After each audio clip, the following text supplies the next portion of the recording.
So the other night we made a video talking about the supposed Rasmus Andersson to Boston trade.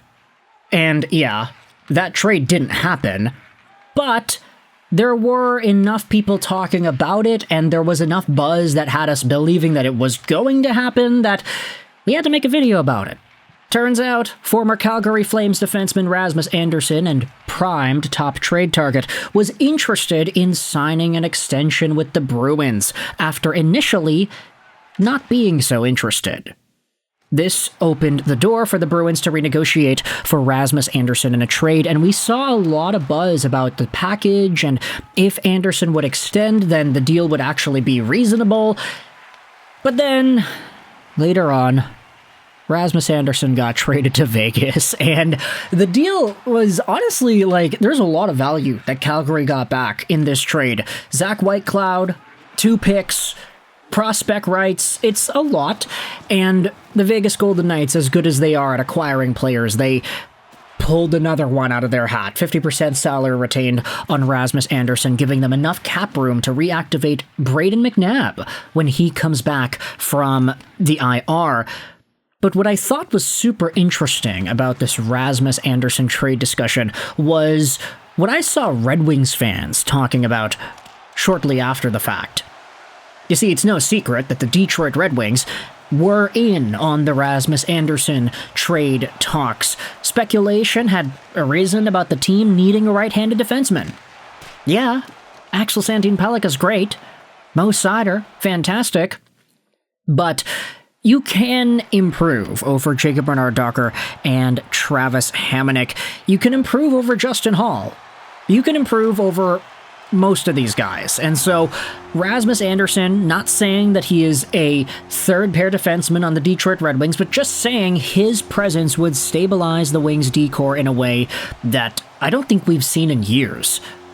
But here's the thing. A lot of Wings fans that I saw in the comments section of our video and people talking about all the other trade conversations with Rasmus Andersson, a lot of Wings fans I saw were saying things like, hey, we don't really want to pay that much for a guy whom we don't know if he will extend or not. That's a problem. If you're paying a first-round pick and a really solid roster defenseman and another prospect for a guy whom you might not have in a few months, that's a risk the Red Wings cannot afford to take. And I don't think it's a risk that the Vegas Golden Knights are making per se. I think they're actually doing fine, because it was already reported last year that Vegas was Rasmus Andersson's #1 destination anyway. Something about playing with Noah Hanifin again, I guess. So if he's okay to go to Vegas, he will probably, with 99% certainty, extend with that team, which makes the trade reasonable when you consider the price they gave up, right? The Red Wings, they didn't have that same guarantee. The Boston Bruins, they thought they had that guarantee until they realized that Rasmus Andersson was just not going to agree to an extension right away, even though he'd be open to it. It's not like, oh, okay, yeah, I'm going to sign whatever you give me. No. Just because playing with Zadorov and Lindholm was an option there didn't mean that he was immediately enticed. Vegas, it's been a while since we've heard that he wanted to go there, so I think it's reasonable he'll sign.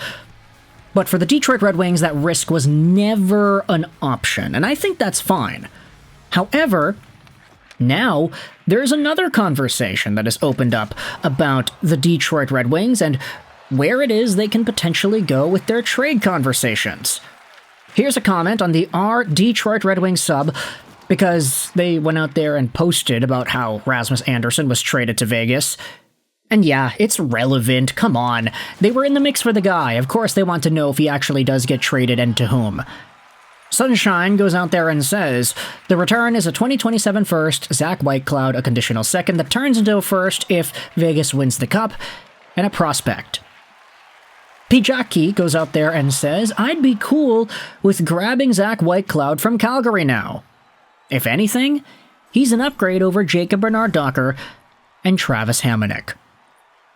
And I saw this comment section and I was like, leave it to Detroit Red Wings fans to immediately pivot to the next option once their initial option becomes unavailable. I love that frame of thinking. I love how you guys are going out there and asserting your ideas, because that is something that I honestly do think the Red Wings could benefit from. Zach Whitecloud over to Motown? Yeah, no, I think that's actually a really solid addition. Is he a Rasmus Andersson? No, but because he is not a Rasmus Andersson, it means that you're not going to have to give up too much to get him. And Zach Whitecloud is everything that we had talked about in yesterday's video. He is a Stanley Cup champion. He is a guy that has paid his dues. He has been through the ringer. He has been with the Vegas Golden Knights forever, it seems. He's been a part of that winning culture over and over and over again. He was an original misfit. He played a game with the Vegas Golden Knights in 2017-18, their first season where they went to the Cup final. Now, sure, he wasn't a part of that Cup run, but he was a part of the organization the entire time. And then he went out there and won a Stanley Cup. Whitecloud is not a top-tier point producer like Rasmus Andersson is, but you can play him a solid 20 minutes a night. He can block shots, he can make plays, he can get the puck out, he can be solid defensively. That's Zach Whitecloud. You leave all the offensive responsibility to Shea Theodore, and then everybody else just kind of does what they can to crowd things around the net and to make things difficult for the opposition. Braden McNabb, Whitecloud, Alex Pietrangelo, even this season, Caden Korzak. Zach Whitecloud's one of those dogs. And having him as a penalty kill, bottom pair threat for Detroit would be pretty good. And he wouldn't cost as much as Rasmus Andersson. Now, for those wondering, Rasmus Andersson's whole ordeal was that he would not be able to commit to Detroit. Zach Whitecloud is on the books till the end of 2028, making $2.75 million a year. I'd even go as far to say that for what the Red Wings need, Zach Whitecloud might actually be a better fit.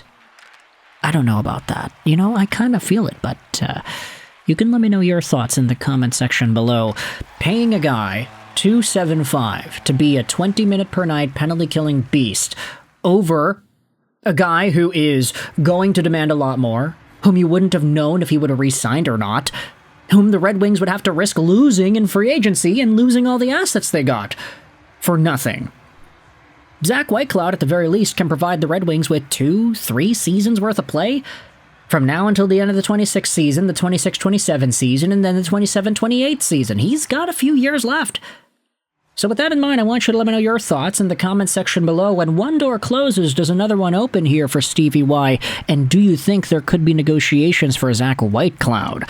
The Calgary Flames are rebuilding, my friends. They suck. They probably have a willingness to shell away whatever it is they can shell away, as long as they can get young players and assets and stuff in return. Can the Red Wings entice Calgary with a draft pick or two? You can let me know your thoughts in the comment section below. Zach Whitecloud to Detroit. Does this make sense? Does this not? Do you think it's actually reasonable? Let me know in the comments all your opinions. I hope you enjoyed this video. Rolls 99. And bye.